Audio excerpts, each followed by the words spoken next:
Hello everyone, welcome to part 3 of scientific 3D image analysis in Python. This is the final part of these tutorials. In this one we're going to talk about some object analysis. In the previous ones you've learned about how to read the data and how to filter the data, how to make it clean, how to visualize it in 2D and 3D. And this time we're going to talk about how to basically, based on those images that we created, like the binary images, how we can do some actual measurements. Because if you are doing this imaging for characterizing certain materials, tissues, objects, anything, you probably need to do some measurements as well to understand what's going on in your images, right? So that is a very useful thing to do. The image that we're going to use is actually is a microcomputer tomography image that is being captured from a sandstone. So we have tiny little pieces of sands glued together, which actually is going to give us much details to work with. Similarly, it could be images of cells, or it could be, for example, tiny little pores in a metal, or it could be images of an organ in a very zoomed view that you have seen and you wanted to analyze to see what's going on, what are the sizes of different elements to see in the image. So this tutorial is going to be useful for many different sorts of those applications, right? Okay, perfect. So let's start with it. And there is a link in the description to the GitHub repository with all the Jupyter notebooks that you could get and also run on Google Colab effortlessly, right? It's you using the free plan that Google Colab offers. It's more than enough to run all these notebooks in the same day. No issues with that. And this is the data source that we have, and what we are going to cover is that first we're going to start with things like calculating the volumes of different phases in the images, and then we are looking at a surface area, which is a little bit more advanced feature. It needs a little bit of a computation to understand the surface area of all the objects and how we can define any specific surface area. And then we are going to do something to separate the objects if they are connected to each other, because in many occasions, for example, if you're dealing with different cell images, the cells could be packed next to each other on dense locations and difficult to separate or measure their sizes independently. Or if you're working with powders or any material that has microstructures to it, it's usually the case that you wanted to understand what are the sizes of these elements separately, right? So that is an important part to basically separate these objects before doing any measurements, right? So then we're going to do a little bit of size measurement, something like an equivalent radius, and then we're going to finish it with a little bit of a shape analysis. For example, how elongated or how flat are these objects in 3 dimensions, right? Okay, perfect. So let's start by just loading all the libraries that we need. So we have a few libraries here that we're adding to Python. Specifically, this is TIFF file, which we're going to use to just read and write the data. But other than that, from SciPy, we have ND image, which is very useful for a few operations and higher dimensional data. That is where ND comes from, right? And then we have our good old friend schemage or scikit image, which is actually more than useful for image analysis, scientific image analysis in Python, right? So the modules of it that we're going to use are measure, morphology, separation, filters, feature, and so on, a few others, right? So the first part of the code that you have seen in the previous sessions as well, it just reads or downloads the data and saves it on the current directory, right? So when you're working on Google Colab, it will just download it in the current directory, which is a temporary location on the drive. You could download or upload anything here. If you had any problem with downloading the file, you could simply upload it to this folder as well, right? Okay, perfect. So what we're going to do here is just to read the image and do a little bit of a simple output threshold thing to just create a binary version of it as well. For the purpose of this tutorial, right? Okay, so what's next? The first thing we could do is to actually look at these different phases, right? So in this example, these black spaces, these are actually empty spaces, and these gray ones and the white ones are solid or filled spaces. And what is interesting for us is to understand what is the metrics of these, what is the proportion of them, because it could represent some features of the material. For example, in this case, it is called a porosity, which is telling us what is the fraction of this material that is filled with void space, right? But if you're looking at like an alloy or a composite, this ratio could represent something else, right? A different ratio between two different materials that are combined to each other, right? But that could be important. So what we have here is a very basic calculation of calculating the volume of each of them, because we know each pixel is representing around 5 microns in the physical world. We're just going to use that as a spatial resolution, or we could also call it a voxel size, to basically calculate all the volumes. And it is a very basic pixel counting job. So we just need to calculate the volume. We just need to count the pixels or voxels inside like each of the phases, white or black phases, and then say, okay, this is the phase 1 volume, this is phase 2 volume. You see, it's a very large number in microns, micron cube actually, right? And then we could also calculate the fractions of them, what is the ratio between them, and things like that, which might have a specific meanings in your expertise domain, right? So I'm just making it very general to make it useful for many other applications. So I'm just talking about phase 1 and phase 2 fractions. Okay, the next thing we could do is to do some surface area measurement, right? So because the objects that we have, these are having a little bit of a morphology, right? So one very important feature is how much is this surface, right? Because it's an important feature of the shape, right? It could help us to distinguish between that object and this one, because this has more complicated shape. In different domains, it could have different meanings. For example, if you're looking at in the field of catalysis, something that is important is how much is the surface area, because the reactions are happening at the surface area of these active materials, right? So it is important to know what is the surface area. And it's an important feature actually. If you are looking at evaporation, surface area matter, right? Or for example, for many other applications like conduction or so on, actually having a high surface area is very important. So it could be a relevant feature. So that's why we can it's worth giving it a shot. But the method we are going to use is called marching cubes. And well, one might say that is going to be overcomplicating the problem, because if these are the voxels of an image, to calculate the surface area, I just need to count the number of voxels that are located at the outer edge of that object, right? You could do that by so, right? By just counting the number of these.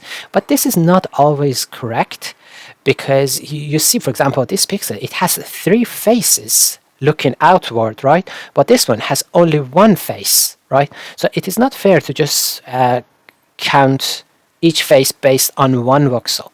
So the better way is to use marching cube, which actually fits a cubic lattice inside the geometry, right? And then when it does that, you could simply then measure the total length of these lines, right? So that is a more smart approach to calculate the surface area. It's going to give you a better or a more representative value. So here we have the total surface area of the image that we have. So it is basically, it tells us in 3 dimensions what is the total surface area between the 2 phases of white and black, right, in the image that you see. And then we have the total solid volume. So something interesting that we could calculate is specific surface area, right? Which, if we calculated volume base, we could say how much surface area do we have per unit volume, right? Or what we can do is to basically do it based on mass. So if we assume a density for the material that we have here, it's sand particles, it's around 2.65 gram per centimeter cube. And we could also calculate the surface area per gram of that material. So that is sometimes very important.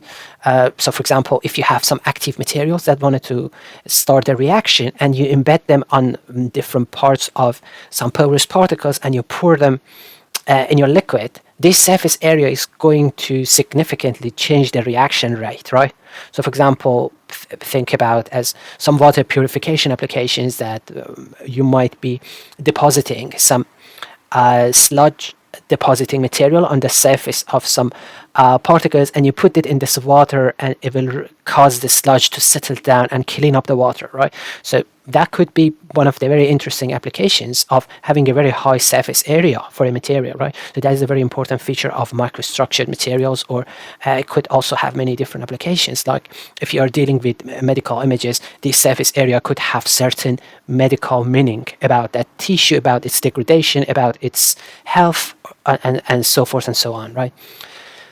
Perfect. So let's talk about object separation. So if we have some tiny little objects in the image and then we wanted to measure their sizes, it's going to be difficult because if they are touching each other and we are looking at it in a binary image like this one that you see here, it is difficult to measure the sizes of them because we don't know where it starts and where it ends, right? It is particles because these are getting just connecting, then touching each other.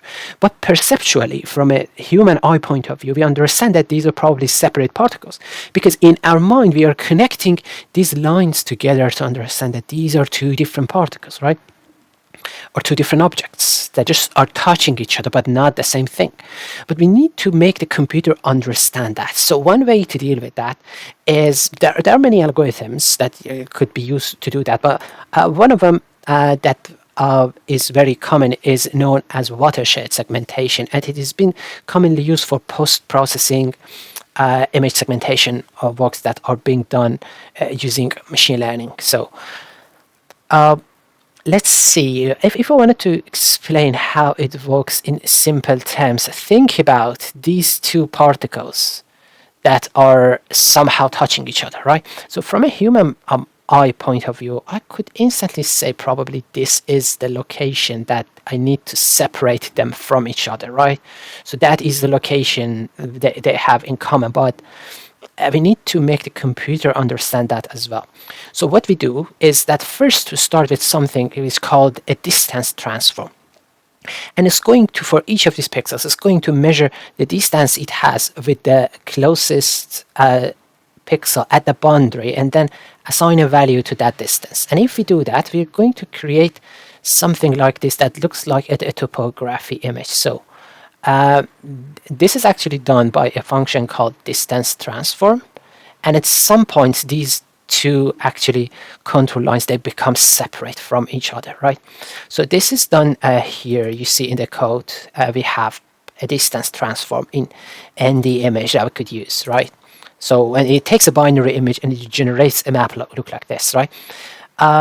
What's next? So something that is useful to do is called Gaussian smoothing, right? So these maps, they could be a little bit not smooth because it's a pixel platform that we are building these distances on top of it, right? And the distance of the pixels, these are not actually a very soft transition, right? Because, for example, the distance of two pixels that are locating like so is always the same value. So these transitions is not like very smooth. It has some jumps in it, right? Because of certain numbers that tend to appear when you measure the distances of the different cells in a lattice. So what happens is that it is always useful to do a little bit of smoothing here as well. We assign a standard deviation. You're familiar with Gaussian filter from our previous session, and we just apply that and we will make this map much more smoother. So the next step is to find some markers in this image. And what do I mean by markers? These are actually going to be somehow relatively the center points of the objects that we have, because the computer, the algorithm, will going to use those hints as a starting point to understand which particle is which, right? So we start by giving them some center points, and the way that we are going to do that is by just doing a local maximum filter. So this is how we do it. It's called feature in scikit image, and then it's a function called pick local max, and you define a window, and it will go to location by location to understand what are the maximum values that you see, right? So because in these locations we have the highest distance from the wall, these are going to be our local maximum values. So what Watershed would do after this point is that it starts from these highest points and will goes back the steps of distance transform one by one, right? And it starts to just plot this geometry hypothetically from those central points to just come back the distance stairs that it has gone up. It just tries to come down, but from those center points, and it comes down. It tracks the number of islands that it is creating in the image, right? So when it comes to the vicinity of another island, right?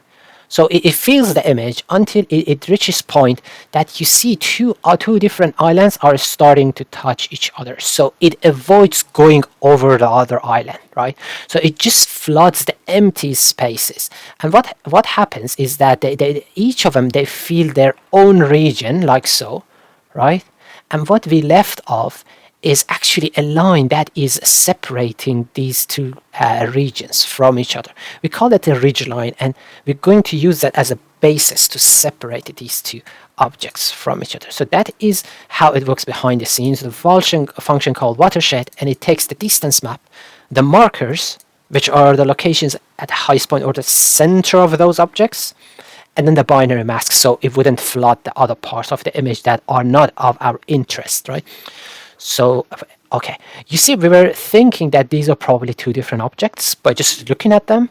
And you see now the computer also understands that these are two different objects. So the algorithm is somehow works. It needs a little bit of a tuning because it is not working perfectly. You could see some misclassifications and missegmentations. But for most of the, it does most of the work that we like, right? Okay, so you see these maps, we have different colors that are randomly chosen to distinguish different particles that we see, right? And that is important because using these different colors, behind the scene, we have different integers that are pointing towards each of these particles.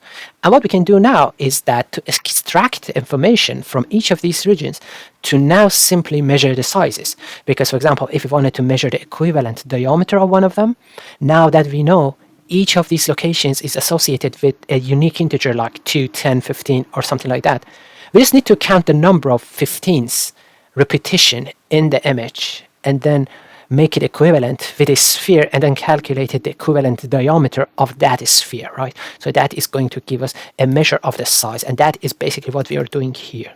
So we have a function in scikit-image called region props, which comes really handy in this condition because it goes through every single label and then it extracts many different metrics out of it. So if we basically run this one, it's gonna extract some features and put it in a variable called properties or props, and then we could extract many different informations out of it. For example, like equivalent diameter, right? The thing is that we don't want it to measure anything that is very small because it is probably some sort of a noise. Like if we have a single pixel showing something, we are not interested in that, right? Because a single pixel could be a noise, but if it's a few number of pixels together, probably it is a signal, right? So the criteria that we're using here to just filter out the things that are very small is that if the diameter of something is smaller than 3 times of the spatial resolution, we probably are not interested in it because it means that it is an object that is smaller than 3 by 3 pixels, right? This is still a very small object. It barely looks like a dot, but if anything is smaller than that, we are not interested, right? So here is actually the size distribution of equivalent diameter of all these objects. And we have our threshold, so we are excluding the very small particles. But if you want my opinion, I would say we still need to make this thresholding a little bit more strict because you see this high peak at a very small size of the particles. It doesn't actually look very good. It seems like something that is not very informative, and it suppresses down all the other information that we have. We are losing much information. Now it's better. So as I increased, I made the actually threshold more strict. So you can see this is the size distribution of all the particles that we have in this 3D image. Okay, so this is getting interesting. So things we could calculate. All right, yeah, you can see that after filtering, we have 200 objects, 400 are excluded, which don't need to be frightened of because these are probably very small points, doesn't have any meaning, probably coming from noise. They could not have been there in the first place if we have done some filtering, right? Which you have learned about in the previous part, like Gaussian filtering, median filtering, and things like that. And you see, yeah, this is the distribution. You could fit a curve on top of it, or you could calculate the mean, median, minimum, and maximum volume of these objects that you see. Either of these could have a certain meaning in your special field of expertise. And then, yeah, the equivalent diameter is actually a very useful metric. Right, okay.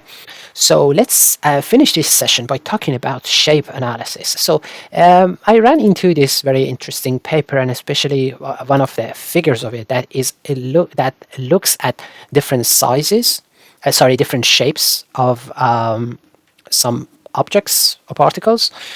You see, we could have we can classify the shape of these objects based on their elongation and flatness, right? So elongation looks at somehow the aspect ratio. So you see, when we move from here to here, the objects are getting longer, right? But when we go from top to bottom, they are getting more flat and disc shape. And these two can even combine to create something that is both flat and elongated, like a blade, right? So, but here you see we have low elongation and low flatness, and it's a little bit counterintuitive that flatness index and elongation index, when they are all one, they are not flat and elongated, right? So it's just a little bit reverse. Okay, so if we calculate this, it's going to be a very good metric for us to characterize all the objects that we see in the 3D image that we have, right?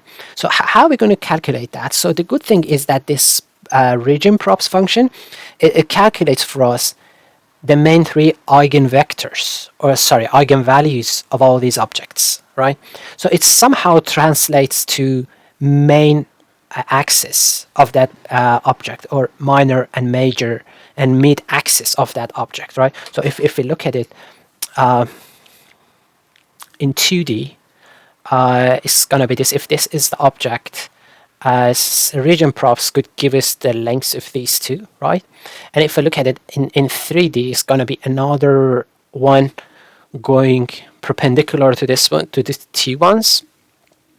So this is somehow useful to understand the shape of the particle. And we are going to use those values that we get. We call them lambda 1 to 3. To basically characterize the shape of these objects that we see. So these are different parameters that it actually measures for 3D images specifically. So we have the equivalent diameter, volume, centroid. If you need it, it's just there. All of them are sitting in the prop variable. So you could go and pick it up and do something with it. For example, if you're looking to understand the spatial density of these objects, knowing that in which part of the image you have the higher density of them, you could look at their centroids and do a little bit of analysis to do that. And the thing that we are going to work with is the eigenvalues, right? And based on that, we're calculating elongation and flatness using these definitions. So we are going to say that flatness is something like this, and then elongation is just a ratio of these main axis versus each other, right? And by doing so, we're going to have, well, we had this from before, the size distribution, and then we have the elongation distribution as well. So lower the numbers, higher the values. For example, these are like telling us that we have this is the distribution of the particles' flatness, and this is a distribution of their elongation. And we could measure this. For example, if you're making some